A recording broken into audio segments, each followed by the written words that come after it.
The mind is the most powerful thing in the world.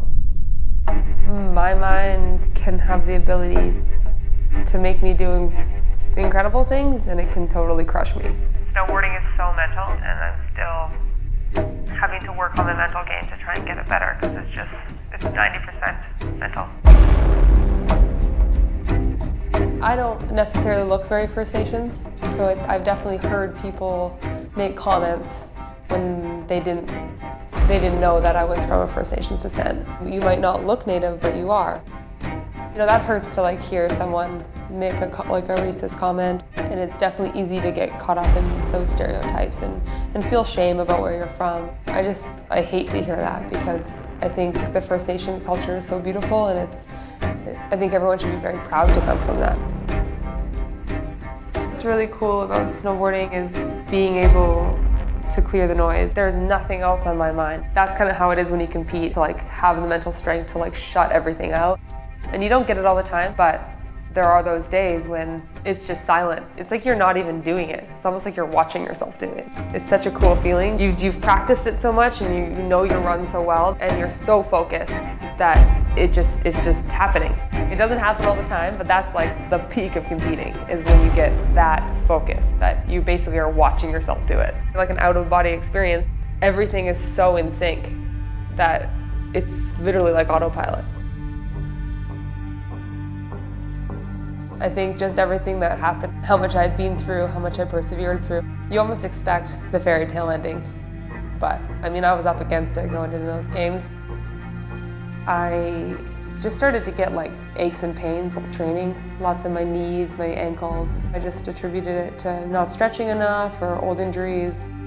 As time progressed, everything started to get worse and worse, and actually I couldn't even lift my shoulders past 90 degrees. I don't really know how I snowboarded, to be honest. I was diagnosed as bursitis, just pain basically. My shoulders were just wrecked, and then I got atrophy in both of them. So I had no muscle mass at all, and that made the bursitis worse. I was getting cortisone shots just so I could make it through the season. It was literally one step forward, 5 steps back. Every time I thought I was making progress, something else would go wrong.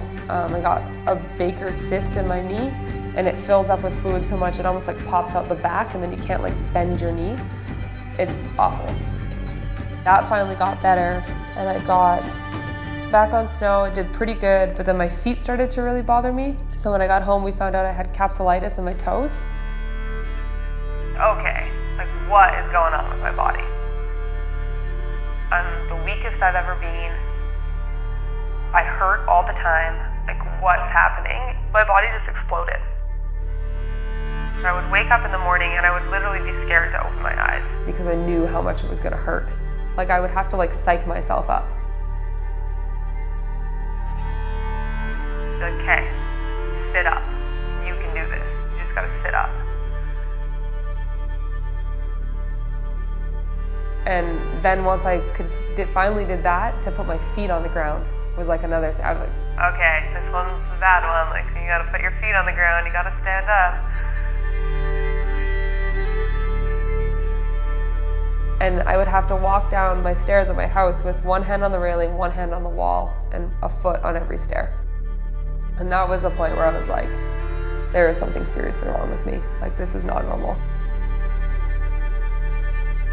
And I went in to see my surgeon, and I literally just broke down. I started bawling my eyes out to him, and I told him everything that had happened, and he was like, you have rheumatoid. That's all it can be. And I was I know I'm sick. I know in my heart, I know in my gut that I'm sick.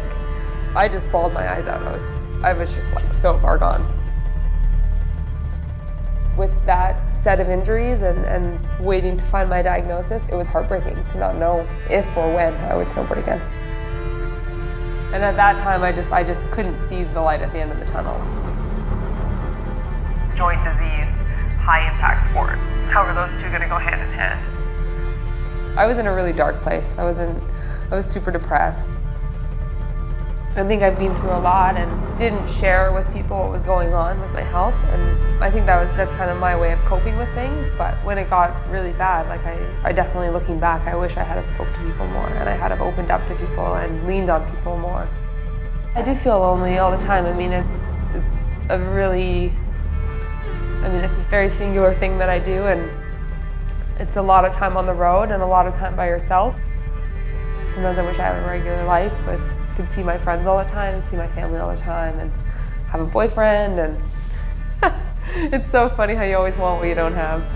It's kind of a sacrifice I've made for my sport and kind of take it in stride. My mind can have the ability to make me do incredible things, and it can totally crush me. Your mental game 100% can hold you back more than an injury. The mind is the most powerful thing in the world.